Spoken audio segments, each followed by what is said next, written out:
Alhamdulillah wassalatu wassalamu ala rasulillah wa ala alihi wa sahbihi wa mawalah. Asyhadu an la ilaha illallah wahdahu la syarikalah wa asyhadu anna muhammadan abduhu wa rasuluh la nabiyya ba'dah. Baiklah jamaah rahimani rahimakumullah, kita akan melanjutkan halaqah kajian kita ba'da salat subuh daripada kitab Taman Orang-Orang Soleh, kitab Riyadhus Shalihin buah karya Al-Imam An-Nawawi rahimahullah. Kita masuk kepada halaqah ke-42, masih tentang seputar sabar. Kita masuk kepada hadis yang ke-28. Qala musannif rahimahullah wa an Abi Yahya Suhaib ibn Sinan radhiyallahu ta'ala anhu qala, dari Abu Yahya Suhaib ibn Sinan, semoga Allah meridhoinya, dia berkata, qala Rasulullah sallallahu alaihi wa ala alihi wasallam, yakni telah bersabda siapa? Rasulullah sallallahu alaihi wa ala alihi wasallam, yakni Nabi sallallahu alaihi wa ala alihi wasallam telah bersabda, ajaban li amril mu'min, sungguh kata Nabi telah menakjubkan perkara setiap mukmin. Jadi kata Nabi, sungguh telah menakjubkan perkara setiap muslim.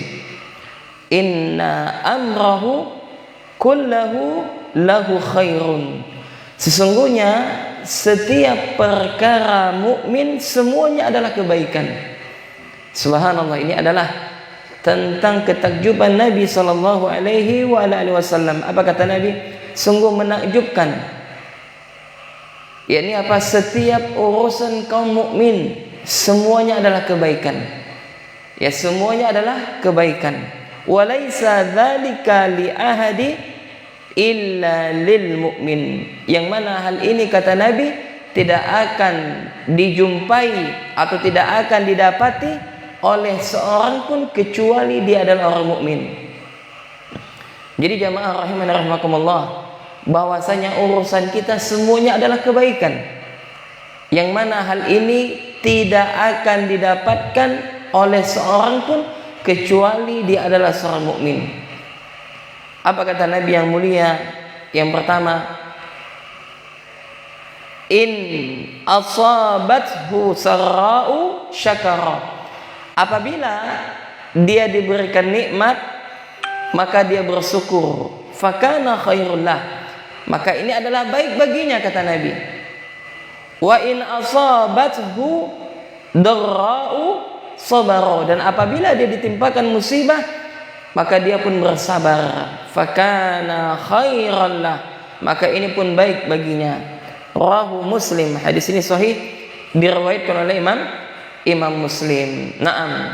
Maka jamaah rahimani rahimakumullah, ada beberapa faedah yang bisa kita ambil daripada hadis yang mulia ini. Yang pertama adalah keutamaan sebagai seorang mukmin, yang mana Rasulullah sallallahu alaihi wa alihi wasallam takjub kepada seorang mukmin. Ajaban li amril mukmin, kata Nabi, sungguh menakjubkan urusan setiap kaum mukmin. Ya, ini adalah tentang apa? Keutamaan orang yang beriman. Kenapa? Karena orang-orang yang beriman kepada Allah Subhanahu wa taala, mereka adalah sebaik-baik makhluk. Innal ladzina amanu wa 'amilus shalihat ulaika hum khairul bariyah.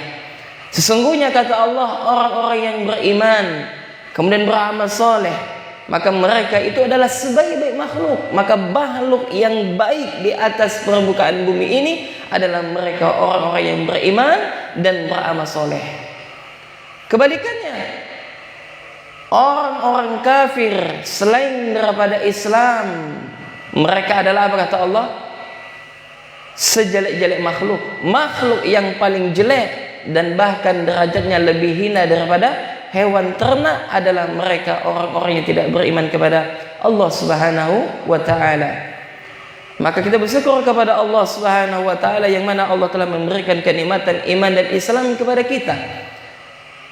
Maka salah satu keutamaan orang mukmin adalah setiap urusannya itu adalah baik. Tidak ada yang tak baik, semuanya adalah kebaikan.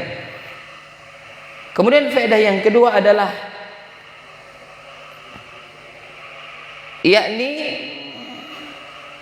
yang kedua adalah tentang keutamaan bersyukur. Apa kata Nabi sallallahu alaihi wasallam, in asabathu sarra syakara. Apabila dia diberikan nikmat maka dia pun bersyukur, kata Nabi. Fakana khairullah, maka itu baik baginya. Ini adalah keutamaan syukur. Ini apa? Barang siapa yang bersyukur kepada Allah Subhanahu wa taala, maka itu adalah baik baginya.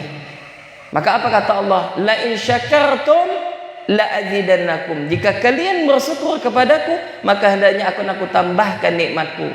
Nah, makanya para suami, bersyukurlah Anda telah apa? Memiliki seorang istri. Apabila Anda telah bersyukur, maka akan Allah tambahkan nikmatnya. Ya. Maka Imam Ibnu Qayyim rahimahullah, seseorang itu tidak akan dikatakan bersyukur kepada Allah kecuali ada 3 sifat pada dirinya. Perhatikan jemaah, kata Imam Ibnu Qayyim rahimahullah, seseorang itu tidak akan dikatakan bersyukur kepada Allah kecuali ada 3 sifat pada diri orang tersebut. Apa yang pertama? Yang pertama adalah dia meyakini bahwasanya segala nikmat yang datang itu dari Allah Subhanahu wa taala. Dia meyakini dalam hatinya segala nikmat yang datang itu adalah dari Allah. Semua rezeki yang datang itu dari Allah Subhanahu wa ta'ala. Bukan di tempat kita kerja. Hanya saja tempat kita kerja itu adalah sebagai asbab, sebagai sebab. Ya, ini adalah orang-orang yang muwahhid, yang mentauhidkan Allah, yang mereka betul-betul meyakini bahwasanya rezeki itu datangnya dari Allah Subhanahu wa ta'ala. Dengan apa dia meyakini? Dengan hati. Kemudian yang kedua, setelah dia meyakini dengan hati bahwasanya segala nikmat itu datangnya dari Allah, maka yang kedua adalah setiap kali dia mendapatkan nikmat, dia ucapkan bertahmid kepada Allah. Dia memuji Allah Subhanahu wa taala dengan mengucapkan apa? Alhamdulillah. Ini pentingnya jemaah sekalian. Maka kita jangan lupa. Maka sering kami sampaikan kepada kajian-kajian muslimah, maka bagi Anda wahai para istri, ketika Anda mendapatkan uang daripada suami Anda, maka cium tangannya, ucapkan jazakillah khairan ya habibi. Doakan, cium tangan suami. Ya, dan juga bagi suami ketika mendapatkan rezeki apa? Pertama meyakini dalam hati bahwasanya ini adalah dari Allah Subhanahu wa taala. Adapun manusia menjadi sebab, menjadi sarana. Kemudian apa kita ucapkan? Alhamdulillah, segala puji bagi Allah Subhanahu wa taala. Dan yang ketiga, yang ketiga ini banyak orang kata Imam Ibnu Qayyim tak lulus. Yang ketiga ini banyak orang apa yang tak lulus? Apa? Dia gunakan kenikmatan tersebut untuk apa? Ketaatan kepada Allah Subhanahu wa taala. Dia gunakan kenikmatan tersebut untuk apa? Ketaatan kepada Allah Azza wa Jalla. Maka ketika Anda diberikan kesehatan oleh Allah, maka salah satu bentuk syukur Anda adalah Anda gunakan kesehatan itu untuk apa? Ketaatan kepada Allah. Untuk apa? Misalkan salat berjamaah di masjid atau di mushola. Untuk apa? Menuntut ilmu. Untuk apa? Mencari ma'isyah. Untuk apa? Untuk birrul walidain, berbakti kepada kedua orang tua. Untuk apa? Menolong sesama saudara. Bukankah Nabi sallallahu alaihi wasallam bersabda, khairun nas anfa'un nas linnas. Sebaik-baik manusia adalah yang bisa memberikan manfaat kepada manusia yang lain. Maka kita gunakan kesehatan kita itu untuk apa? Ketaatan kepada Allah. Betapa banyak orang pelaku maksiat, ya enggak? Ketika mereka sehat, mereka untuk apa? Menyekutukan Allah. Lihat, mereka melakukan kesyirikan. Ya, mereka melakukan kemaksiatan, mereka melakukan berzina, berjudi, minum khamr, waliyadzubillah. Dalam keadaan apa? Badan mereka sehat. Maka ketika Anda diberikan harta oleh Allah, maka salah satu bentuk syukur Anda kepada Allah adalah apa? Anda infakkan harta Anda tersebut kepada siapa? Fakir miskin. Anda tunaikan zakat, Anda tunaikan sedekah, Anda beli apa? Barang-barang yang bermanfaat seperti apa? Baju misalkan dipakai untuk sholat, atau buku misalkan untuk dibaca dan yang semisalnya. Maka ini adalah tanda bukti syukur kita kepada Allah. Kalau Anda memiliki istri, maka perlakukan istri Anda dengan apa? Seperti ratu. Berbuat baik kepada mereka, banyak mengalah, bukan berarti kita kalah. Berusaha memahami hati daripada istri, berusaha memberikan yang terbaik kepada istri. Ketika Anda memiliki anak, maka salah satu bentuk syukur kita kepada Allah tentang adanya anak adalah kita didik mereka. Kadang orang malas dalam mendidik anaknya, waliyahzubillah.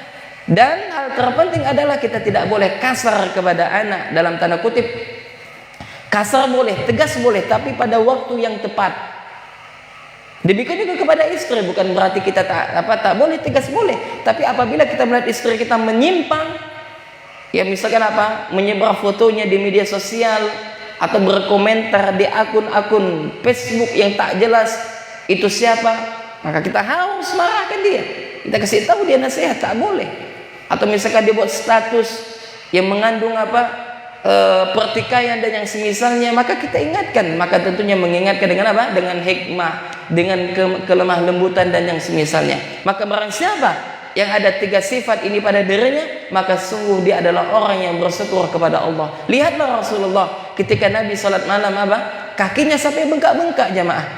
Maka Aisyah radhiyallahu taala anha bertanya, "Wahai Rasulullah, apa yang kau lakukan wahai Rasul? Sesungguhnya engkau adalah orang yang telah diampuni oleh Allah dosa-dosanya dan engkau telah dijamin masuk surga. Kenapa engkau salat sampai engkau salat itu kaki engkau bengkak?" Subhanallah. Apa kata Nabi? "Wahai Aisyah, ya, bahwasanya aku adalah hendak menjadi orang yang pandai bersyukur kepada Allah Subhanahu wa taala." Naam. Maka demikian jemaah yang dapat kami sampaikan, dan sebenarnya masih banyak sekali ya keutamaan syukur. Maka ikhwan, maka dalam hadis ini ada 2 sifat yang jangan sampai kita lupakan. Jangan sampai kita kesampingkan 2 sifat itu apa? Syukur dan sabar. Ini juga adalah modal di dalam rumah tangga.